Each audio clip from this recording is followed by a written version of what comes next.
আজকে 28 তারিখ 28শে জানুয়ারি 2025 দাঁড়িয়ে আছি রাজীব পাল মহাশয় স্টুডিওতে। আজকে বেশ কয়েকটি প্রতিমা কিন্তু চক্ষুদান হয়ে গেছে এবং অনেকটাই এগিয়ে গেছে, যেহেতু সরস্বতী পুজোর আর বেশি দিন নেই। চলুন আজকে যাওয়া যাক এবং ঢুকেই যে প্রতিমাটি গতকাল আমি দেখিয়েছিলাম সেই প্রতিমার কিন্তু চক্ষুদান হয়ে গেছে। এই যে সেই ট্র্যাডিশনাল যে বলেছিলাম সুবল দাদুর যে ট্র্যাডিশনাল প্রতিমা আটের ঠাকুর, সেই ঠাকুরের কিন্তু চক্ষুদান হয়ে গেছে। তার আগে কাপড়ের কিছু দৃশ্য আপনাদের সঙ্গে শেয়ার করছি, দেখতে থাকুন। এবার আস্তে আস্তে আপনাদের যে সিংহাসনের পার্টটা এবং তার সঙ্গে প্রতিমার যে মুখশ্রী সব কিছু কিন্তু শেয়ার করছি। পিছনের স্ট্রাকচারটি দেখুন এবং মুখ কিন্তু ঠাকুরের যেটা চোখ দান বলেন বা চক্ষুদান, সেটা কিন্তু হয়ে গেছে। একটু কাছ থেকে আপনাদের জুম করে দেখাবো,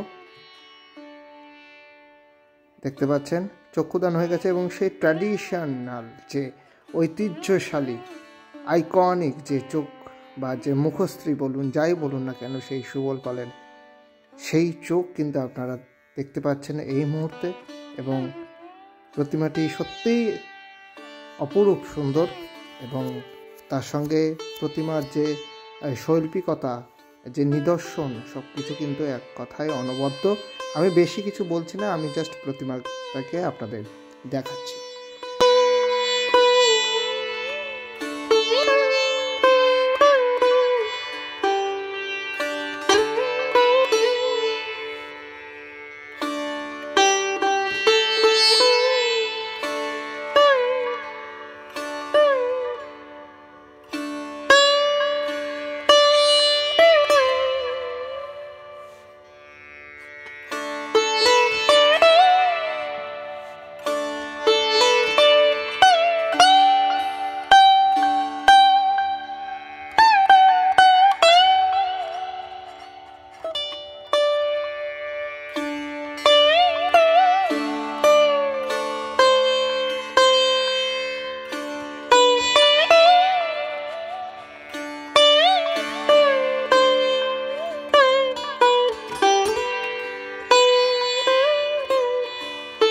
ঘুরতে ঘুরতে কিন্তু আরেকটি জিনিস এখানে আমার চোখে পড়লো, একটা রাবণ কিন্তু এখানে আমি দেখতে পাচ্ছি দাঁড়িয়ে আছে। কোনো ক্লাবের হয়তো এটা আলাদা অর্ডার আছে বা মডেলের কাজের জন্য এই ব্যবহার করা হয়েছে এই মূর্তিটিকে।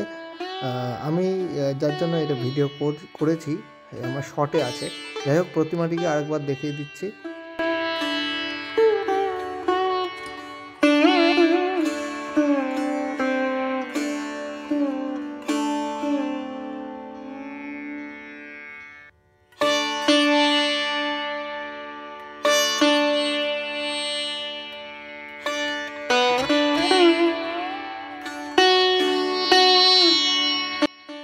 এইবার আরেকটি প্রতিমা, এই প্রতিমা কিন্তু আমাদের কৃষ্ণনগরের লোকালে যাবে। আমাদের কৃষ্ণনগরে পোস্ট অফিস মোড়ের কাছাকাছি যাচ্ছে ঠাকুরটি। আমি পরবর্তীকালে আপনাদের আপডেট দিয়ে দেবো। এই প্রতিমাটি কিন্তু কৃষ্ণনগরেই লোকালের প্রতিমা, আপনারা যে কেউ দেখে আসতে পারেন। আপনাদের শহরের প্রতিমা, অপরূপ সুন্দর এই প্রতিমা, সিংহাসনের উপর অধিষ্ঠাত্রী, একদম মনে হচ্ছে যেন অরিজিনাল সিংহাসন, তার মধ্যেই কিন্তু বসে আছেন মা। যাই হোক, আজকের ভিডিওটি এইটুকুই। কেমন লাগলো ভিডিওটি জানাবেন, শুভেচ্ছা নেবেন। সুবল পাল মহাশয় স্টুডিও থেকে আবারও আমি বেশ কিছু ভিডিও আপনাদের জন্য নিয়ে আসবো। ততক্ষণের জন্য স্টে টিউন, গুড বাই।